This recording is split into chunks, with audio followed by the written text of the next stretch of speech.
Good morning friends. सकाळी 6:06 झालेली आहेत आणि मी आता मॉर्निंग वॉकसाठी निघालो आहे. थंडी बऱ्यापैकी कमी आहे थंडी, पण थोडी कमी आहे. आणि मी मेन रोडला जाण्यापूर्वी इंटरनल रस्ते अजूनपर्यंत मी दाखवले नव्हते. थोडे इंटरनल रस्त्यांमधून मेन रोडला जाण्याचा प्रयत्न करूयात. तर मी आता इंटरनल रस्त्यांवरून चालतो आहे आणि मग आपण मेन रोडला निघू. आणि मेन रोडला निघण्यापूर्वी नेहमीप्रमाणे आपण निघायचं तर डायरेक्शन इकडे या बंगल्याच्या मागे पूर्व दिशा आहे आणि ऑब्व्हियसली तशी इकडे पश्चिम. तर इंटरनल रस्ते मी एवढ्यासाठी म्हणतो आहे की लिटरली खरं सांगायचं म्हटलं ना तर नवीन माणूस खरंच चुकू शकतो आहे. मी एवढ्या वेळेला 2-3 वेळेला आलो आहे तरी इंटरनल रस्त्याने प्रॉपर डोळे झाकून एका रस्त्याने गेलो की मी घरी पोहोचेल असं मी म्हणू शकत नाही. मला आता रस्ता माहिती झाला आहे म्हणून मग थोडंफार काय अडचण येत नाही. आणि आपण आत्ता निघालो आहे ते इंटरनल रस्त्याने. हे सर्व थोडं वेडवाकडंच आलेलो आहे. म्हणजे मी एक शॉर्टकटने मी जाणार आहे म्हणून शॉर्टकटने जायचं आहे मला इंटरनल रस्त्याच्याच, आणि तेही तुम्हाला दाखवा म्हणून हा व्हिडिओ सुरू करतो आहे. आणि नौका माणूस इथे रस्ता चुकण्याची शक्यता का असते तर जनरली आपल्याकडे मला तरी माहिती आहे. मी कुठल्या एरियामध्ये गेलो तर सापडलं नाही तर आपण घरांचे नंबरवरनं पाहतो, दुकानांचे बोर्ड्स वगैरे. तर इथं पाहण्याचं ठिकाण म्हणजे हे रस्त्यांची नावच आणि दुसरं की त्याचं सिरियल नंबर्स. पण मोस्टली मला म्हणजे माझं चुकत असेल कदाचित, पण हे बंगल्यांची नावं नंबर जर पाहिले ना ते असे सिरियली नाही आहेत. सिरियली म्हणजे 10च्या पुढे 11, 11च्या पुढे 12, 13 किंवा 10-11च्या समोर 10च्या समोर 11 असं नाही आहे. सिरियली नाही आहेत. खरं तर प्रायव्हसी ब्रेक करायचे म्हणून म्हणा किंवा काय, मी बंगल्यांचे नंबर्स त्या अगदी जवळ कॅमेरा नेऊन दाखवत नाही आहे. पण माझ्या कडेला जे बंगले दिसतात त्याच्या नंबरवरनं मला जाणवतं आहे की हे सिरियली नाही आहेत. म्हणजे 51 आला तर लगेच त्याच्या शेजारी 57 पण असेल, मे बी 55 पण असेल किंवा आणखी काही असेल. फक्त सिरियली नाही एवढं वरनं मी सांगू शकतो. पाय असं मी मागून आलो चालत येतो आहे, कटनी जातो आहे म्हणून दाखवू शकेन तुम्हाला. मी चूक करतो आहे. 81 नंबरच्या शेजारी कुठला नंबर असायला हवा आणि कुठला आहे हे दिसेल पा तुम्हाला. 31 आहे. 81च्या शेजारी 31 हा रस्ता इकडे वळलेला आहे. आणि थोडं चाललं की दम लागल्यासारखं होतं आहे. तर दम लागण्याचं कारण मोस्टली घरातनं निघाल्या मी तंबाखू भरतो, मे बी त्यामुळे असेल. आता तुम्हाला एक्सप्लेन करून सांगायचं म्हणजे माझ्या उजव्या हाताला जर पाहिलं तर 14,000नी सुरुवात होणार होती आणि लगेच डाव्या बाजूला समोर या बाजूला दिसतंय ते 13,000नी सुरुवात होणारी.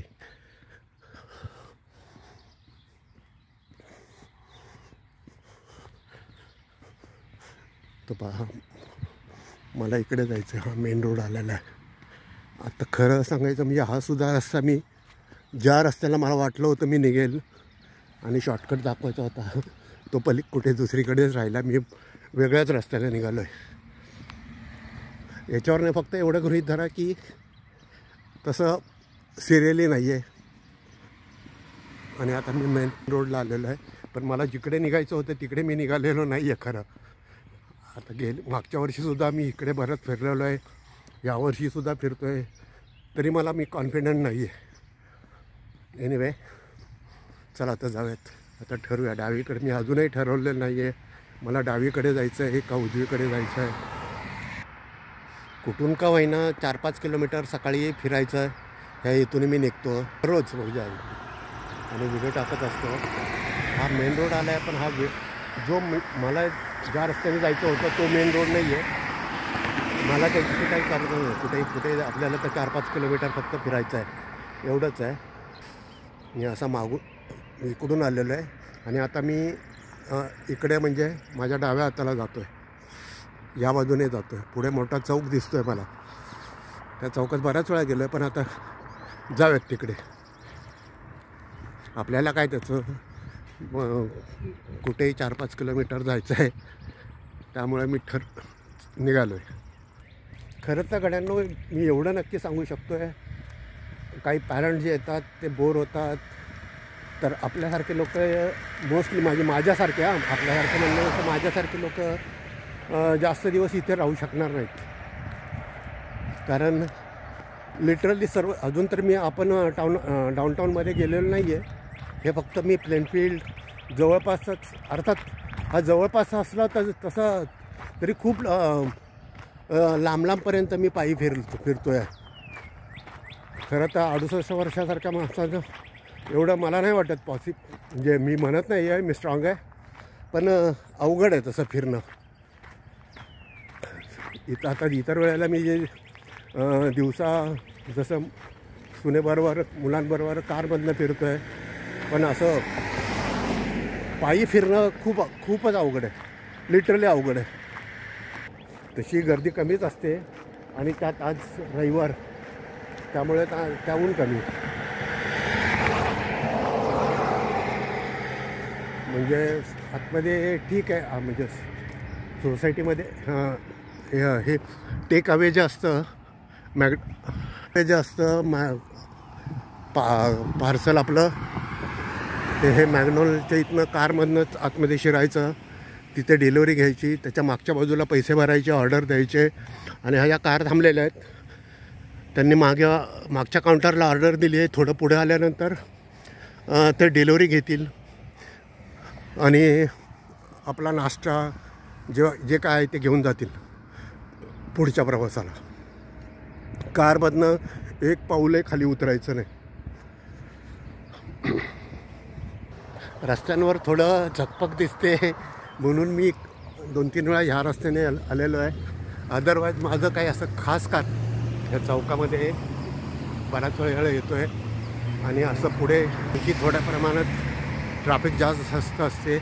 पुन्हा त्याच चौकात जाणार आहे मी, मला माहिती आहे, पण तिकडे थोडीफार तरी वर्दळ असते, गाड्या दिसतात, म्हणून मी चाललेलं. मी म्हटलं असेल बऱ्याच वेळेला मोटरसायकल किती दिसतात ना, आज दिसलेली मोटरसायकल खूप कमी आहेत, म्हणजे खूपच कमी आहेत, म्हणजे नाहीच्या बरोबरच असं म्हणूया. आणि दुसरं असं की आपण कितीही ठरवलं मेंटली चालत फिरणं किती अवघड आहे हे थोडंफार तुम्हाला मी एक्सप्लेन करतो म्हणा, किंवा जे करतो म्हणण्यापेक्षा दाखवते त्याच्यावरनं जाणवत असेल. इथे कुठेही सार्वजनिक वाहतुकीचं साधन नाही आहे. साधन फक्त एकच, आपलं स्वतःचं वाहन 4 व्हीलर असणे गरजेचं आहे. गरजेचं म्हणण्यापेक्षा 2 वेळ खायला कमी मिळालं तर चालेल, पण 4 व्हीलर असणं फार गरजेचं आहे. समोर दिसत असेल पहा, एक छोटा चौक आहे. इथे वाहतुकीचे नियम इतके कडक आहेत आणि ते फॉलो करतात म्हणजे करावंच लागतात. कारण मी ऐकलेलं आहे असं, आणि ते कन्फर्म आहे की एखाद्या वेळेस तुम्ही ॲक्सिडेंटमध्ये एखादा माणूस गेला तर तुम्ही खून केला असेल तर एखाद्या वेळेस तुम्ही थोडाफार वशिल्याने वाचू शकाल, पण ॲक्सिडेंटला फार मोठी शिक्षा इथे. आणि हे खरं आहे, मी लिटरली सांगतो आहे, ते खरं आहे की ॲक्सिडेंटमध्ये समोरचा माणूस मरणे हा फार गुन्हा आहे. इकडे आणखी एक मोटरसायकल चालली आहे पहा. आजच मला लागोलाग 2 दिसलेले आहेत. आणि मी इवन दिवसा कारमधनं फिरत असतो तेव्हासुद्धा फार क्वचित गाड्या दिसतात, 2 व्हीलर दिसतात. आता प्रत्येक गोष्ट मला कॅप्चर करणं अवघड आहे, कारण माझ्या मोबाईलची बॅटरी, जसं मी बऱ्याच वेळा सांगितलं आहे, माझ्या मोबाईलची बॅटरी म्हणण्यापेक्षा आपलं स्टोरेज, मोबाईलचं स्टोरेज माझं वाढत असतं. आता मी पुढच्या चौक पण खूप वेळा दाखवलं आहे, कुठे जावं मलाही कळेना. इकडून जावे आज. मी इकडून आलेलो आहे आणि इकडून जाऊया. इकडे मी केलेलं नाही, फर्स्ट टाईम चाललो आहे म्हणून इकडे जाऊयात. माझा व्हिडिओ 10 मिनटाचा होत गेला, मोठा होत चालला आहे. मला हा बंद करावा लागणार आहे कारण माझं स्टोरेज वाढतं आहे म्हणून. आणि नेक्स्ट वीक व्हिडिओ नंतर मला सुरू करावं लागणार. एनिवे, चॅनल लाईक करत जावा, चॅनल सबस्क्राईब करत राहा. थँक्यू. तुम्ही चॅनल जर सबस्क्राईब केले तरच व्ह्यूवर्स वाढतील. दुसरा सोर्स नाही आहे. आणि मला दुसरं असं की मला यूट्यूबचं इतकं काही जास्त माहिती नाही आहे, पण एवढं मला माहिती आहे यूट्यूबचा महासागर आहे. त्याच्यामध्ये माझे कुठले व्हिडिओ पाहिले जातील काय ते मला कळत नाही. कारण ज्या वेळेला तुमचं SEO असेल तरच तुमचे व्हिडिओ फ्रंटला येऊ शकतात.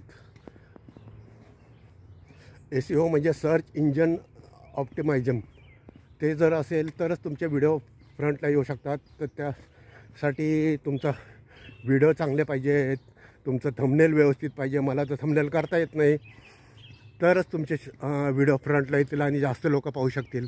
त्यामुळे मला माहिती आहे की माझे व्हिडिओ फार पाहत नसतील, पण ते तुम्हाला सर्च करावं लागतील शरद शिंदे या नावाने, तरच तुम्हाला ते व्हिडिओ सापडतील. ॲटोमॅटिक तुम्ही जरी सबस्क्रायबर असलात तरी माझे व्हिडिओ पुढे येणार नाही आहेत. जेव्हा तुम्ही पर्टिक्युलर शरद शिंदे यूट्यूबवर सर्च कराल ना, तेव्हाच तुम्हाला कळणार आहेत, अदरवाईज कळणार नाहीत. माझे सबस्क्रायबर जरी जास्त असले तरी, कारण माझ्या व्हिडिओला थंबनेल नाही आहे, टॅग व्यवस्थित नसतात, त्यानंतर टायटल व्यवस्थित नसतं. पण ठीक आहे, तुम्ही पाहा अगर न पहा, माझं मी तर काम करत राहणार आहे. कोणी पाहू अगर न पाहू, कोणी नाही पाहिलं आहे तर माझं मी तरी पाहणार आहे. एनिवे, परत एक सांगतो, चॅनल सबस्क्राईब करा, चॅनल शेअर करा. थँक्यू. God bless you.